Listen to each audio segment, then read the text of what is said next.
뜻에 빠져 있고 자기 감정에 빠져 있다면 그 나라는 망하는 나라가 될 것입니다. 우리는 기억해야 됩니다. 자기에게 맡겨진 직분, 자기에게 주어진 일에 최선을 다하지 않으면 그 나라는 망하는 나라가 될 것입니다. 우린 복지 좋아합니다. 거저주는 거 너무 좋아하죠. 이 세상에 있는 모든 지도자들은 남의 것을, 다시 말해 세금이라는 명목하에 끌어다가 뺏어다가 국민에게 나눠주고 있는 것입니다. 그러면서 우리는 말합니다. 부자들을 욕합니다. 욕할 필요 없습니다.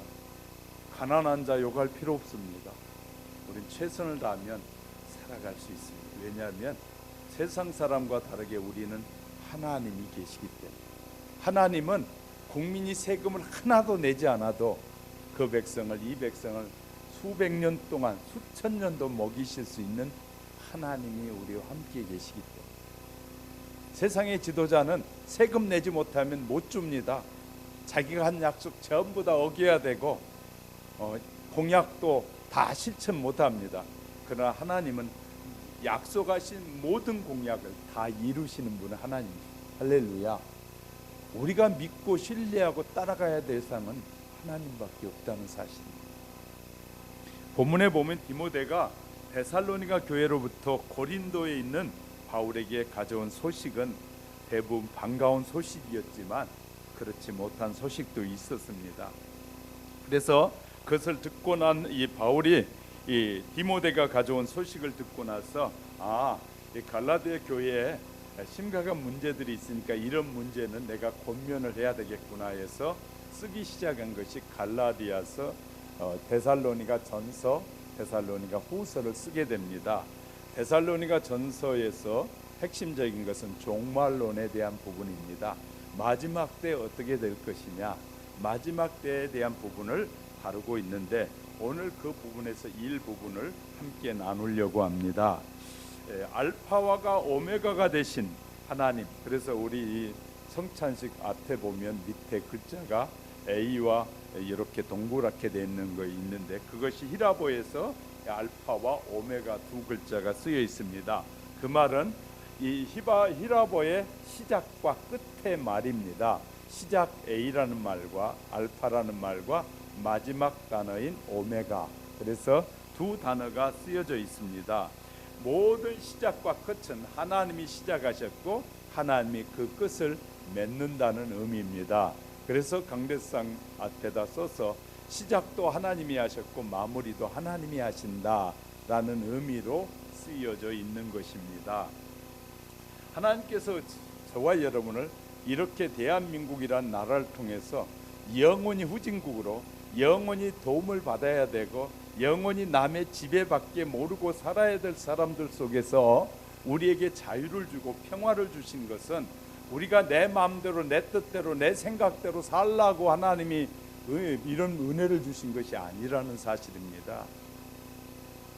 누가 대한민국의 역사 속에 이렇게 부흥이 일어났는데 지가 해서 이렇게 잘 됐다고 말할 사람이 어디 있습니까? 하나님이 도와주신 것이고 하나님의 역사가 아니고는 수많은 외국에서 말합니다. 저 나라는 누군가가 돕는 나라다. 대한민국을 말할 때 누군가가 도와줬기 때문에 저렇게 세계에서 빈약국에서 세계 강대국이 된 것은 누군가가 도와줬기 때문인데 그게 누구냐? 하나님이시라는 거예요. 기독교인 자체들도, 너무나 많은 기독교인들도 뭐가 오줌이 뭔지 똥이 뭔지도 모르는 사람들이 너무나 많다면 심각한 것입니다. 우리 교회에서 설교를 여러분이 많이 들었는데도 아직도 세상의 사람들이, 세상의 지도자들이 뭔가 할 것 같다라고 생각된다면 여러분 아직도 철부지일 것입니다. 설교를 많이 들었는데도 불구하고 뭐가 뭔지도 모르고 무엇을 따라가야 되고 무엇을 위해서 기도해야 되는지를 모르고 산다면, 모르니까 기도하지 않겠죠. 기도가 왜 해야 되는지, 내가 받은 은혜가 얼마나 크고 내가 수많은 나라로부터 도움을 받아 누리는 이 자유가 무엇인지를 전혀 모르니까 우리는 뭐 하게 된다고요? 기도하지 않고 자기 만족에 빠져 살려고 하는, 감정에 흔들리며 사는 사람. 올바른 지식의 판단을 가지고 감정을 가져야 되는데 판단이 없이 감정에만 휩쓸려 살아가게 될 때 그곳에는 희망이 없다는 사실입니다. 우리는 말씀을 붙잡지 않고는 대한민국의 희망이 지금 꺼져가고 있는 것이 현실입니다. 우리 많은 젊은이들이 일본에 가서 취업을 하는 날, 취업자가 가장 많이 일본에서 취업을 하는 그날, 일본은 우리나라에 제재를 가하겠다고 선언을 했어요. 일본 사람들 그래서 미워해요. 너무나 기독교인들도 일본 사람들 미워하더라고요. 우리 집사님이 좋은 제안을 해주셨어요. 우리 여러분 성도들 여러분에게 일본 사람들이 더 미워요? 중국 사람들이 미워요? 일본하고 중국이 전쟁이 갑자기 벌어졌는데 한국이 도와야 될 나라가 있다면 중국을 도와야 할까요? 일본을 도와야 할까요? 집에 가서 생각하시게. 이런 철부지 같은 사람들이 얼마나 많이 있는지 몰라요. 우리 집사님 이 정확한 대답을, 일본을 도와야죠. 중국은 아직도 공산당이 나라를 지배하고 있어요. 일본은 자유민주주의가 그래도 꽃피어 있는 나라입니다. 우리가 무엇에 관심을 갖고 살아야 되는지, 우리의 마음 평화롭게 자유롭게 신앙생활을 할 수 있는 나라가 어딘지, 우리는 뭘 선택해야 될지, 선택해야 될 때마다 우리는 너무나 헛된 것에 선택을 하게 될 때가 많은 것이죠. 하나님이 우리를 부르신 다음에 저와 여러분에게 성도는 거룩하게 살아야 된다는 것이에요. 거룩하게 살아야 됩니다. 첫 번째 말씀드리면, 종이가 어디 갔지?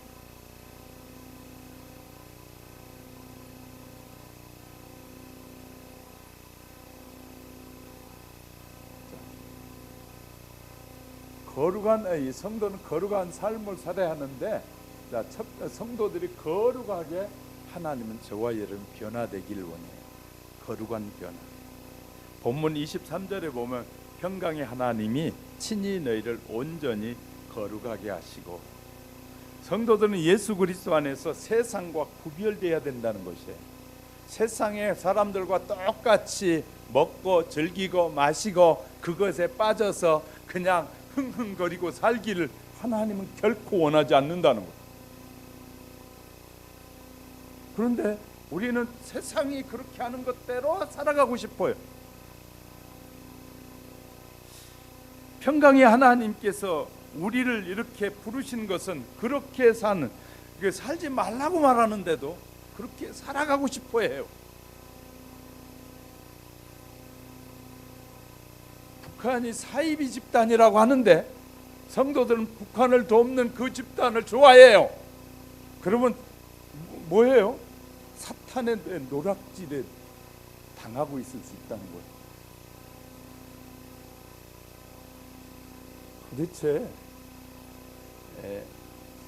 영적 분별력이 전혀 없이 살게 되면, 영적 분별력이 없이 살게 되면 자기가 선택한 일이 어떤 일인지도 모르고 어느 날 비참하게 죽어가도 왜 죽어가는지도 모르는 그런 인생을 살게 됩니다. 우리가 하나님의 자녀는 무엇이고 왜 하나님이 우리를 부르셔서 이 좋은 시간에, 이 시간에 하나님 앞에 나와 예배드리면서 말씀을 듣고 살아야 되는지, 왜 얽매여 놓는지, 내 마음대로 여러분이 살아보세요. 여러분의 앞길이 열려지는지. 자신이 꿈이 없는 것이 아니라 자기가 펼쳐갈 능력이 없으니까 아무것도 못하는 거예요. 왜? 하나님이 꿈을 주시지 않으면, 꿈이 없으면 아무것도 못하는 거예요. 하나님은 우리에게 꿈을 주시는 하나님이시죠. 비전을 주신 하나님. 비전을 주신 하나님 앞에 기도하고 비전을 주신 하나님의 말씀을 붙잡고 살지 않으니까 비전이 안 보이는 거예요. 그러니까 자꾸 세상을 의지하게 되는, 세상을 의지하고 싶어지는 거예요. 우리는 하나님을 의지하게 될 때 우리에겐 새로운 하나님의 그 비전의 역사가 열려지게 될 것이죠. 하나님은 하나님의 이름을 부르는 자를 축복하셔요. 하나님의 이름을 부르길 거부하는 자를 하나님 복 주시지 않아요. 하나님을 하나님으로 인정하고 부르짖기를 원해요. 그런데 너무나 많은 사람들이 세상이 이렇게 돌아가니까 그냥 가만히 있어도 앞으로도 그냥 행복하고 평안하게 살아갈 걸로 착각하는 사람들이 얼마나 많이 있는지 몰라요. 대한민국은 하나님의 말씀 안에 기도하고 몸부림치는 자가 없으면 결코 오래가지 못한 나라입니다. 그래서 기도하는 것이에요. 하나님의 뜻이 이루어지고 한순간에 무너져 버려요. 하나님의 백성들이 기도하고 있기 때문에 하나님이 붙잡고 계시니까 우리가 지금도 살만하고 그런 것이지, 하나님이 붙잡아 주시지 않으면 한순간에 무너져 버린다니까요. 그 기독교인들이, 하나님의 자녀라는 사람들이 뭘 해야 되는지를 모르고 어떻게 살아야 되는지도 모르고 살고 있으니 한심한 노릇 아니겠어요? 지금 해야 될 일이, 내가 할 일이 지금 기도해야 할 일인데 하나님 그걸 원하시는데 나는 지금 놀이장에 가서 게임하고 놀고 자빠졌으니 하나님이 계속 축복해 주시겠냐고요. 우린 기억해야 돼요. 하나님은 결코 하나님의 이름을 무시하고 하나님의 이름을 부르지 않는 자들을 축복해주고 그가 비전에게 자기의 꿈을 마음껏 이루어가도록 도와주시는 분이 아니라는 것 기억하셔야 돼요. 하나님은 철저하게 하나님의 이름을 부르는 자를 들어 쓰신다고 약속하고 계셔요.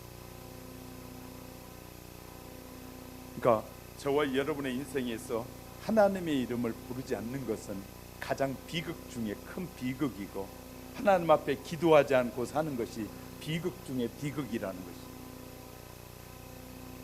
성경이 이렇게 말합니다. 사도행전 4장 10은 다른 이로서 구원을 얻을 수 없나니 천하 인간에게 구원을 얻을 만한 다른 이름을 우리에게 주신 일이 없음이니라. 구원이란 하나님께서 죄인을 불러내서 용서해 주시고 하나님의 가족이라고 삼으신다는 말이에요. 가족을 만들어 가신다는 거야. 그의 성품을 변화시키고 전 인생 행로에 함께 하셔서 전국에는 천국으로 우리를 데려가기 위한 과정에 우리가 들어와 있는 것입니다. 그런데 어떤 사람들은 하나님이 좋으신 분이시며 왜 모든 사람이 그의 자녀이기 때문에 아무도 멸망하지 않는다고 잘못 가르치기도 합니다. 이제 멸망할 일이 없다는 거예요. 죄라는 죄는 다 짓고 앉았으면서 괜찮다는 거예요. 그런 허황된 잘못된 이 성경의 해석을 하는 사람들이 있어요. 놀고만 있는 대한민국의 젊은이들이 팡팡 놀고, 그런데 대한민국에 언제 누가 세금을 내서 앞으로 살겠어요? 심각한 문제가 우리 앞에 지금 도래하고 있는 거예요. 젊은이들은 집에 앉아서 딴짓만 하고 앉았고 일하려고 노력하고 최선을 다해서 살고 젊음의 때 자녀를 낳고 새로운 미래를 준비하려고 하지 않고 자기 시대의 만족에 빠져서 끝나버리면 이제 죽으면 그만이지 하고 그런 정신 빠진 생각을 갖고 사상 속에 있는 자들을 많은 그 나라에 무슨 희망이 있겠냐고요. 우린 기억해야 돼. 희망이 없는 젊은이들이여 하나님께 나와 밤이 맞도록 기도하고 주의 이름을 부르고 찾아보세요. 여러분의 길이 열려질 것이에요. 열려진다고 해도 아멘 안 하잖아요. 별로. 지금 하는 걸로 만족하고 그렇게 살다가 끝나는 것이에요. 그런데 하나님 앞에 주의 이름을 부르고 찾으면 하나님 뭐 하신다고요? 우리에게 더 큰 비전의 세계를 열어주신다는 거예요. 할렐루야. 내가 뭐 이제 50이 됐고 60이 됐는데 무슨 내가 희망이 있겠어요? 그런 사람은 하나님 기뻐하시지 않아요. 내가 내일 죽을지라도 오늘 사과나무를 심는다는 생각으로 다음 세대가 그 열매를 따먹고 행복하게 살기를 원하는 그런 믿음을 가진 사람이 있을 때 그곳에 희망이 있지 않겠어요?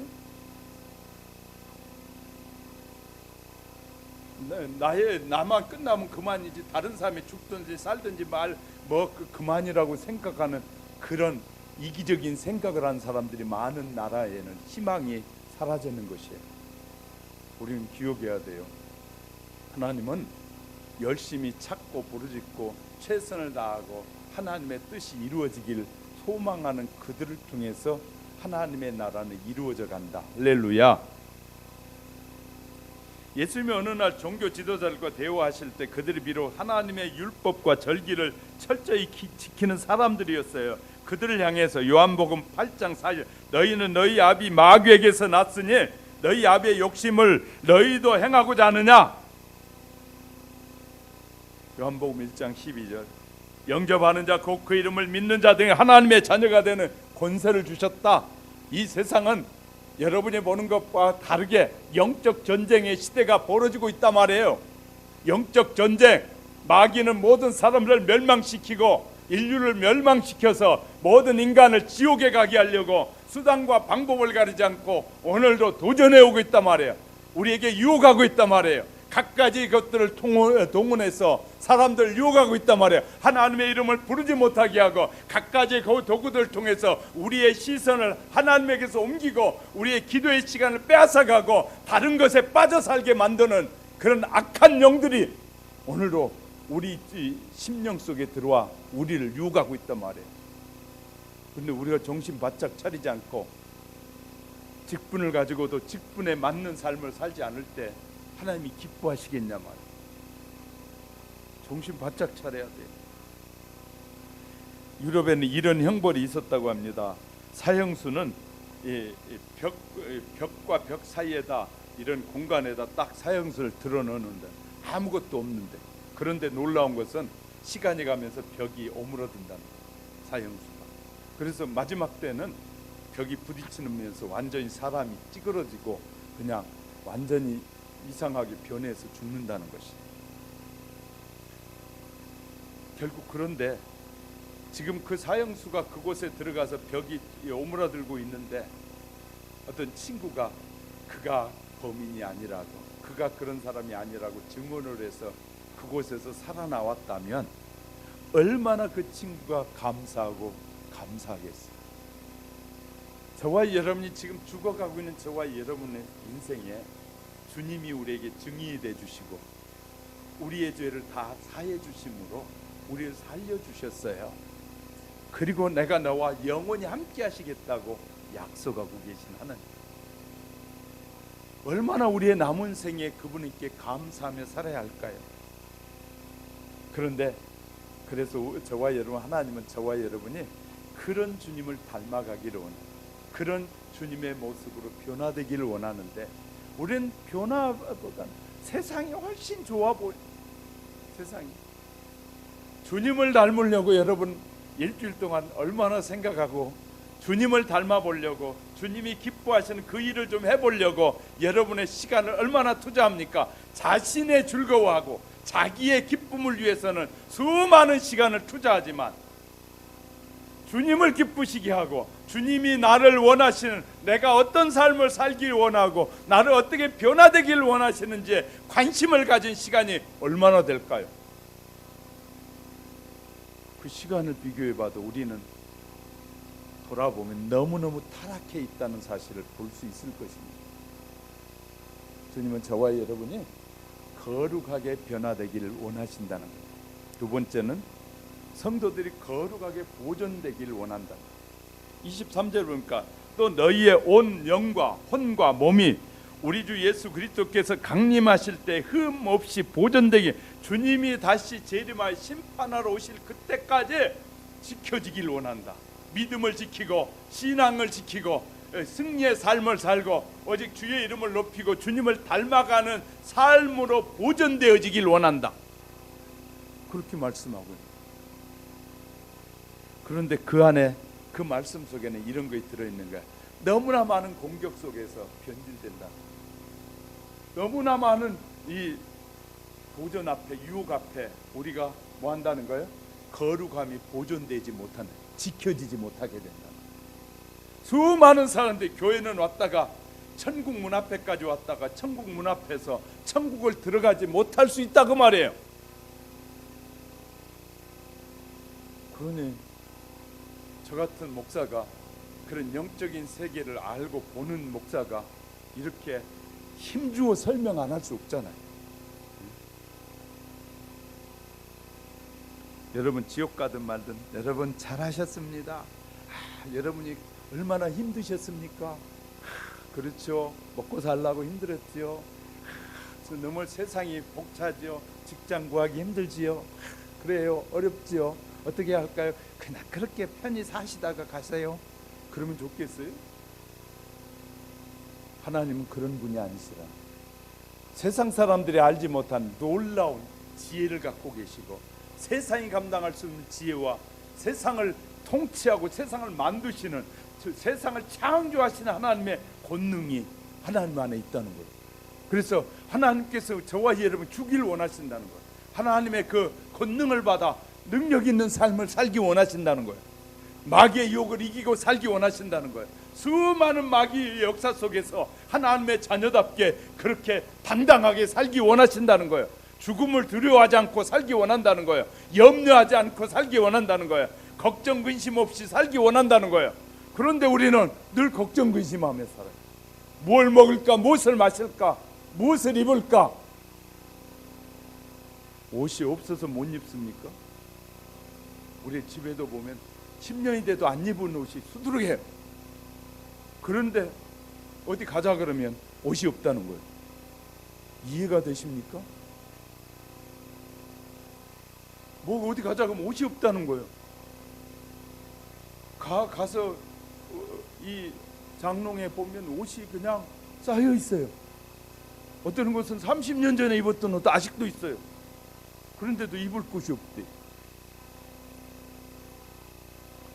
우리는요, 우리 자신을 보존되기 위해서는 우리 자신을 보는 눈이 열려야 돼요. 하나님이 어떻게 지금 일하고 계시는지. 우리가 변화되지 않는 삶을 살면 아무도 변화시킬 수 없습니다. 내가 거룩하게 보존되어야 나를 통해서 또 다른 사람이 변화되는 것입니다. 미국의 로버트 목사님이 플로리다주의 어느 교회 집회를 하는 기간에 어느 부유한 가정에 머물게 됐답니다.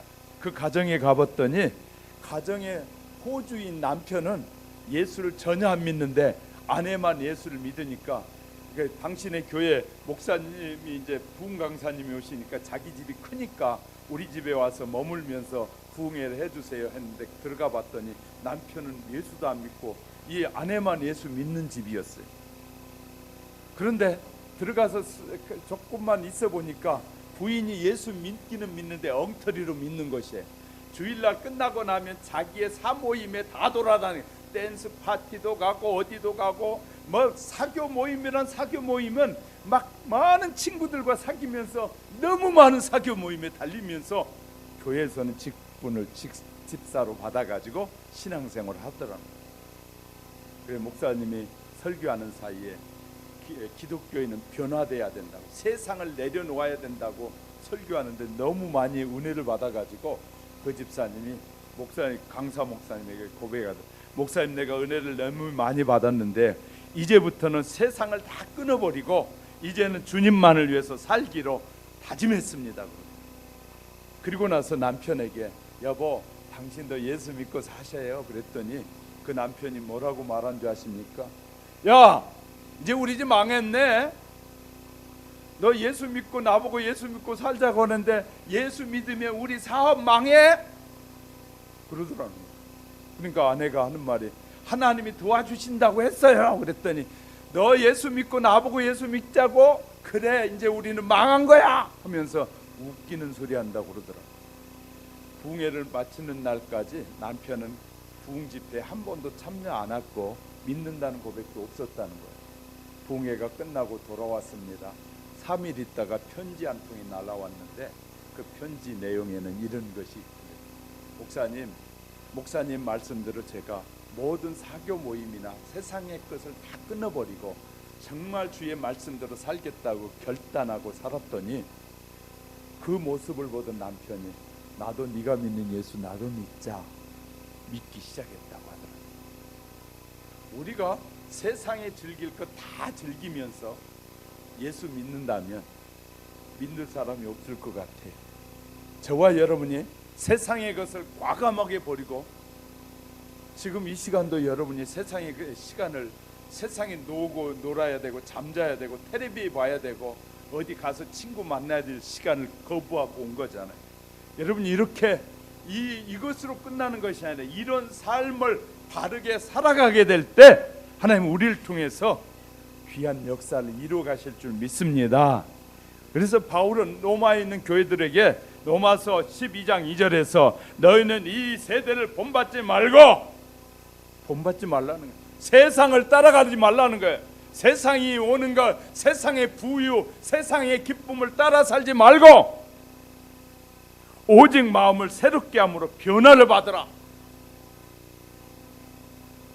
우리는 친구들이, 이웃들이 우리에게 영원한 우리의 삶에 복을 주지 않아요. 우리가 있을 때는 찾아오지만 친구도 내가 주머니가 비고 없으면 찾아오지 않습니다. 친구들은 내가 늘 말해요. 친구들은 내가 병원에 한 달 입원하면 3번 오면 굉장히 친한 친구입니다. 가족은 어떻게 매일 가게 되잖아요. 아파봐야 된다니까요. 그러니까 우리는 이렇게 참 바보 같은 사람은 경험해야 아는 사람이고 이 지혜로운 사람은 이렇게 경험자들의 얘기를 듣고 깨닫는 것이 지혜로운 것이에요. 하나님의 말씀을 그대로 믿고 따르면 이것을 경험하지 않아도 될 텐데 결국은 경험해 보고야 그때서야 하나님의 뜻을 깨달았어요. 그건 바보 같은 짓일 수 있어요. 늘 말해요. 하나님은 당신의 종들을 통해서 여러분의 생각과 다른 얘기를 할 때가 많을 거예요. 하나님께서 당신의 종을 세워서 여러분의 생각과 다른 말을 할 때 입으로 속으로 이렇게 말해. 목사님 몰라서 그래. 목사님 아이고 나보다 저 지혜롭지 못해서 그래. 어리석은 생각을 하고 있는 거예요. 마귀는 그렇게 말해요. 마귀는요 설교 들을 때 설교 들으면 제가 설교하면 그 설교를 들으면서 그 생각에 아이고 목사님 몰라도 저렇게 모르고 아이고 나와 다른 생각을 하고 있고 하나님은 그런 여러분에게 뭐라고 말하냐면 하나님의 말씀을 들으라는 것이죠. 나중에 그 문제가 생겼을 때 하나님이 반드시 저에게 보여준 것처럼 그렇게 말할 거야. 내가 그날 목사를 통해서 너에게 말해줄 때 내가 비웃었지. 그 말을 들으면서 목사님의 생각은 우습다 그렇게 말했지 하고 분명히 하나님이 하실 거예요. 저는 그런 하나님을 경험했기 때문에 말씀드리는 거예요. 설교 들으면서요 얼마나 많은 사람들이 그런 생각 하는지 모르는 줄 알아요? 얼굴에 쓰여 있어요. 쓰여 있어요. 기도하는 것이죠. 하나님은 그 소리가 거부 반응으로 들릴 때 하나님이 말씀하시더라고요. 저에게 네가 그때 내가 이렇게 주의 종을 통해 말할 때 네가 그때 비웃었지. 성경에도 나와요. 아브라함 안에 사례가 아브라함이 손님을 대접하고 난 다음에 천사를 가장해서 온 손님이 말합니다. 사라에게 아이가 있을 것이다. 내년 이맘때면 그랬더니 부엌에서 사라가 피 웃으면서 웃기네. 아니 저기 내 경수가 다 끊어져 가지고 애를 낳긴 무슨 애를 낳아 하늘 얘기 말도 안 되는 소리하고 비웃어. 그랬더니 천사가 말 너희 아내가 비웃는다? 하나님은요 우리가 비웃는 것까지도 다 하시는 분이에요. 그래서 저는 그런 하나님을 아니까 전 두렵고 떨림으로 함부로 말 못하는 거예요. 하나님은 우리가 말씀을 들을 때 비웃고 다른 생각하고 다른 헛된 것에 빠져 있는 것까지도 다 아신 하나님. 제가 잘못된 길을 가고 있고 잘못된 생각에 빠져 있는 종이 아니라면 하나님은 오늘 종을 통해서 여러분에게 말씀하시는 겁니다. 믿으시기 바랍니다. 세 번째, 성도들이 거룩하게 성화되기를 원하셔요. 24절은 너희를 부르시는 이 미쁘시니 그가 또한 이루시리라. 거룩하게 성화되기를 원하는데 그 성화는 누구에게 주어졌? 우리에게 주어졌다니. 어떻게? 하나님이 원하시는 것은 우리가 거룩해지고 거룩한 모습으로 성화되기 원하는데 그 우리가 그럼 뭐 해야 돼? 말씀을 듣고 믿고 행하여야만이 거룩한 성화가 이루어지는 거예요. 할렐루야. 아무리 많은 말씀을 주어도 우리가 그 말씀을 듣고 믿고 행하지 않으면 우리가 성장할 수 못한다는 거예요. 성숙해지지 못하는 것이에요. 그러니까 하나님의 말씀을 들었으면 깨달은 말씀대로 내가 살아야지 하고 결단하고 살게 될 때 저와 여러분 성숙해지는 거예요. 성화가 되어지는 거예요. 할렐루야. 입으로만 우리가 하는 것이 아니라 우리의 삶 속에 이루어지는 것입니다. 예수님께서 그래서 우리 스스로 할 수 없으니까 하나님께서 약속하신 성령님을 보내셔서 이렇게 예수님 말씀하셨어요. 요한복음 16장 8절에서 그가 와서 죄에 대하여 의에 대하여 심판에 대하여 세상을 책망하시리라. 자, 성령님이 우리 안에 오면 첫 번째 죄에 대해서 우리가 얼마나 하나님을 믿지 않고 살고 하나님을 의지하지 않고 사는지에 대해서 말하게 될 것이다. 두 번째, 의에 대해서 하나님은 죄를 심판하신 분이시라는 걸 너희에게 알게 하실 것이다. 내가 하나님의 뜻대로 살지 않으면 내가 심판을 받는다는 사실을 말할 것이다. 성령님이 깨닫게 하실 것이다. 그 다음에 심판이 있다는 사실을 말할 것이다. 우리가 하나님의 말씀대로 살지 않으면 그 살지 않는 대가에 대한 심판이 반드시 사람들에게 주어진다고 말하게 될 것이다. 그렇게 말씀하셨어요. 우리가 하나님의 말씀을 믿고 따르지 않으면 반드시 심판이 따르게 돼 있어요. 저는 성도 여러분, 저와 여러분이 성장하지 않으면 큰 고통과 고난이 우리 앞에 다가오게 될 것입니다. 모두 다 우리 하나님의 말씀을 듣고 믿고 거룩한 하나님의 사람들로 성화되어져서 하나님 앞에 섰을 때 부끄러움이 없는 믿음의 사람들이 되시기를 주님의 이름으로 축복합니다. 기도하겠습니다. 참 고마우신 하나님 아버지,